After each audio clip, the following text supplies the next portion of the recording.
This is so cool. It's like the 4th of July, but not hot and humid like it is in the summer. Well, it's sort of like the 4th of July. We are celebrating an important part of the American Revolution. The Siege of Yorktown in 1781 was like a huge moment in our war for independence. But isn't that what the 4th of July is all about? The 4th of July celebrates the day that Americans declared their independence from Great Britain back in 1776. But Yorktown Day commemorates the surrender of Lord Cornwallis and his British troops to the Americans at Yorktown, Virginia. We learned about that in school. The colonists wanted to make their own country. That's right. Long story short, the colonists weren't being given the same rights and freedoms as the people in Britain, and hated being taxed without having representation in the British Parliament. And when they protested, the King of Great Britain sent troops and ships to Boston to control them. The colonists started fighting the British, and the British fought back, and that was the start of the American Revolution.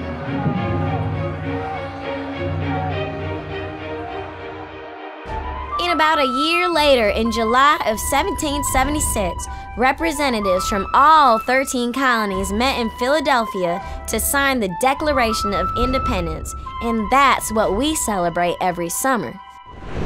So what happened at Yorktown? That's such a big deal. It was the last big battle that General George Washington had to fight with the British government, and the British government got tired of fighting, so we won.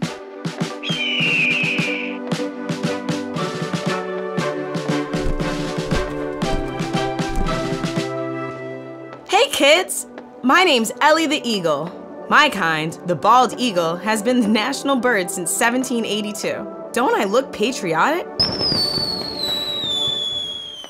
I couldn't help but overhear that you wanted to know more about the Battle of Yorktown. You've come to the right bird.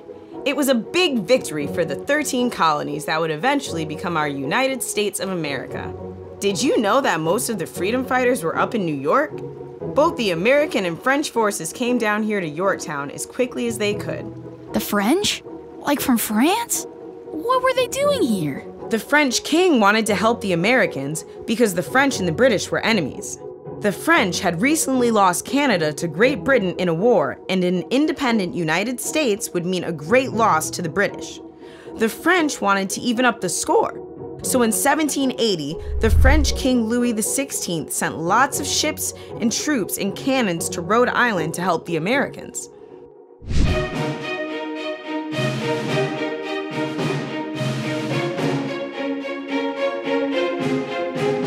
Hey Rodney, wow, look at all of these ships and people, and all of these French troops here to help.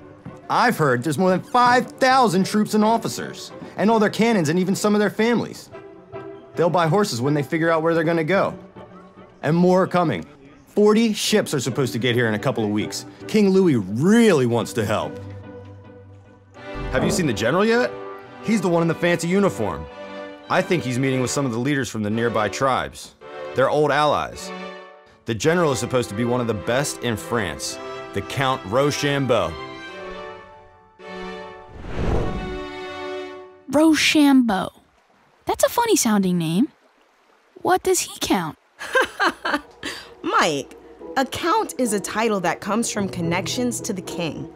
That means Rochambeau was wealthy, very educated, and very loyal to King Louis XVI. Soon after Rochambeau arrived, representatives of many Native American tribes came to personally meet him. These tribes had fought with the French against the British in what we call the French and Indian War about 20 years before the fight for American independence. The Native Americans welcomed the French general and offered their assistance in the fight against the British. July 1780. Dear General Washington, arrived in Newport in good spirits. I have with me 450 fine officers and 5,000 men. As you know, more will be coming soon. The King has charged me personally with assuring you that he will help our American friends with all our power. Also, I just met with our native friends who promised their support in our fight against the British. I look forward to planning our victory together. With respect and personal attachment, your most obedient and humble servant, General Jean-Baptiste Donatien de Vimeur, Count Rochambeau. Wow, that's a fancy way to end a letter. Right. And I bet Rochambeau was probably pretty eager for this final battle, wasn't he? The French and the Americans weren't exactly sure where they would go. The British commanded New York's harbor and used the city as its headquarters. General Washington and his troops camped nearby. He really wanted to take back the city, but Rochambeau didn't feel that it would be a good idea.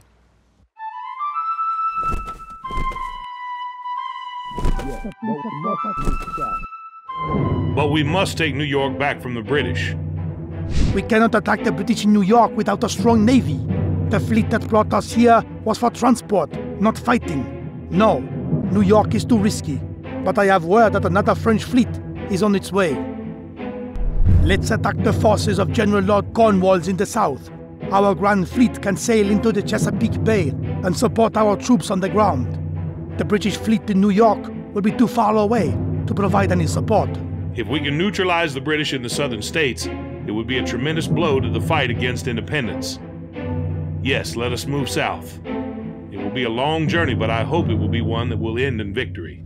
Now they knew they should go south, but it would be a lengthy trip. Nearly 700 miles. But wouldn't the British in New York see them coming? I mean, there were thousands of American and French soldiers. There were more than 2,000 Americans and more than 4,000 French. In total, there were 7,000 of us, and our generals were extremely clever. They divided their troops and took different routes along the roads and rivers. At first, the British thought that we might attack New York City when we moved through New Jersey, but instead we headed south through Pennsylvania, Maryland, and Virginia.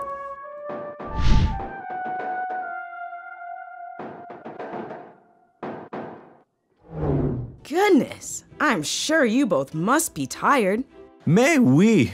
That means yes. I am learning a lot of French on this march south. As the General's personal horses, we're treated quite well, aren't we, my friend? Mon ami. Yes, my friend. My name is Nelson, and I've been with General Washington for a long time. He has been very kind along this long journey of ours. Although, I do miss our home at Mount Vernon very much. Ah, the Rhode Island Regiment. Rochambeau is very impressed with these men. He said that they are the best with their guns and most precise in their movements. Who were the Rhode Island Regiment? It was one of the first and only units in the Continental Army that allowed the recruitment of slaves and allowed them to lead. As soon as these men enlisted, they were freed from slavery and became soldiers in the Continental Army. African Americans and Native Americans are joining General Washington's forces in droves. Some joined as free men. Others had been enslaved but were free to enlist. And men like myself serve as substitutes for their masters with the promise of freedom after the war as an incentive. We are serving in every critical role, such as infantry, sailors, privateers, fifers, drummers, and wagoneers. And almost all of us are enlisted for the duration of the war, no matter how long it lasts, rather than for a few years, as many of our white comrades are.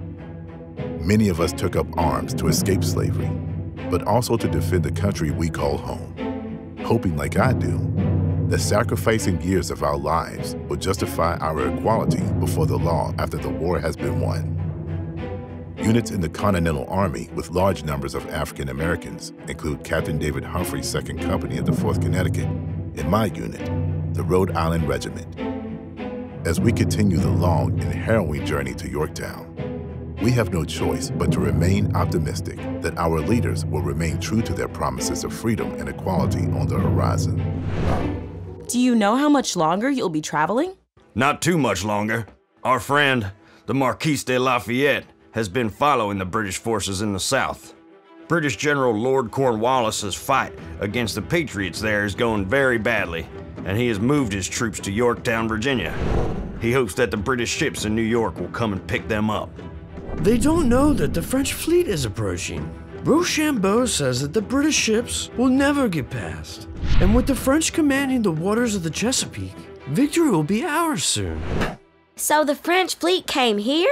Yes, they prevented the British from using the York River to escape. They also had powerful cannons and even more troops to help Washington and Rochambeau in their plan to capture the British in Yorktown.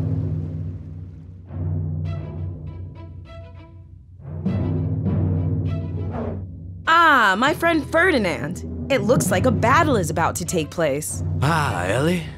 Today is the day. Such a big army that Washington and Rochambeau brought here with them. I heard that there are 16,000 troops. Do you know how they're going to attack the British? My sources tell me that General Rochambeau is an expert at laying siege to a city. He has ordered these trenches and ramparts built.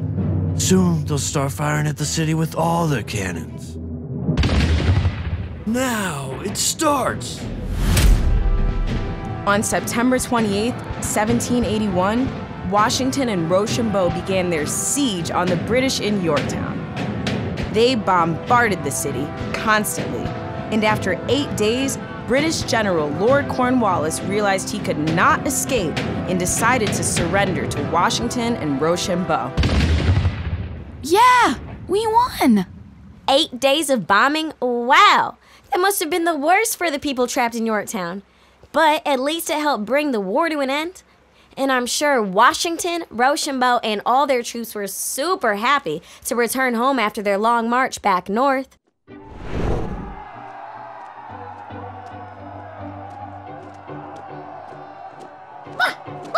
Ellie, isn't it great? The victory at Yorktown was a real turning point in the war for independence. Soon, all the British troops will be out of the 13 colonies. It will be our own country!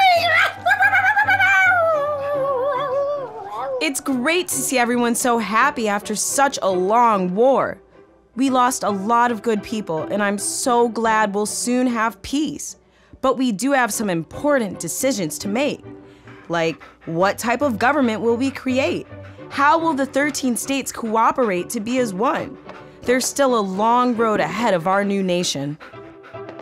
It will take 9 more years for the states to ratify the Constitution, which will establish the Bill of Rights, guaranteeing all of our liberties as Americans. Well, not all of them. The soldiers of the Rhode Island Regiment thought that they were fighting for their freedom by fighting for American liberty.